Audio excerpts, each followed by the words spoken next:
The owner of the restaurant had a very strange habit. Every day when there were the most customers, she would call a beggar inside to eat. The smell of the beggar was so strong that 100 customers would run away. But the owner did not care about it.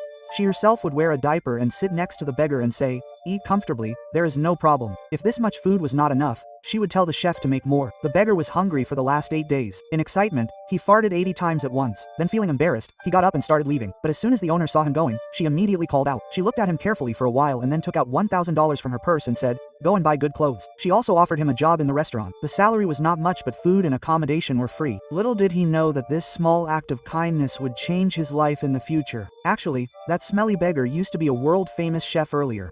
He defeated everyone in an international cooking competition, but a big accident happened in the finals. His master, who had shown faith in him, secretly bet on his own opponent and forced his student to lose. He said that if he loses, he will get 10 billion, but the beggar, who was a top chef till then, refused to take this bribe. This made his master furious.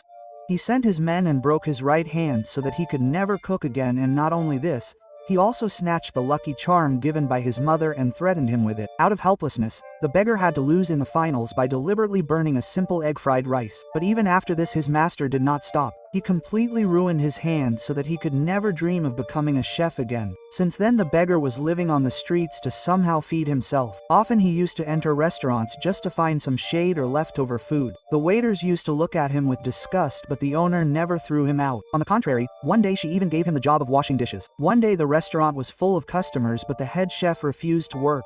He threatened that if he did not get $3,000 extra in his salary every month, he would resign. The owner refused outright and sent her trainee to the kitchen instead. But as soon as the plates of food were served, the customers got angry. The food was very bad. There was chaos in the entire restaurant and all the customers left in anger. Then the owner realized how big the problem was. She knew that the head chef was doing this deliberately, but still she did not bow down to him. She said, "I will close the restaurant but will not support such a cheater person." Meanwhile, a famous mafia came to the restaurant. He demanded to book the entire restaurant so that he could serve dinner to his people. Then he said to serve the food quickly. The owner was left with no choice, so she begged the head chef to cook for her one more time. She said she would give $5,000 extra and after that she would make it free. But the chef still did not agree. He said that until my salary is not increased, I will not do anything. If it is not increased, I will leave right now. The owner looked at him with a very cold gaze, but the rest of the staff started persuading him. The chef started acting as if he was leaving, and when it seemed that he was really leaving, then the owner called him loudly and agreed to his conditions. But then suddenly that beggar spoke from a corner.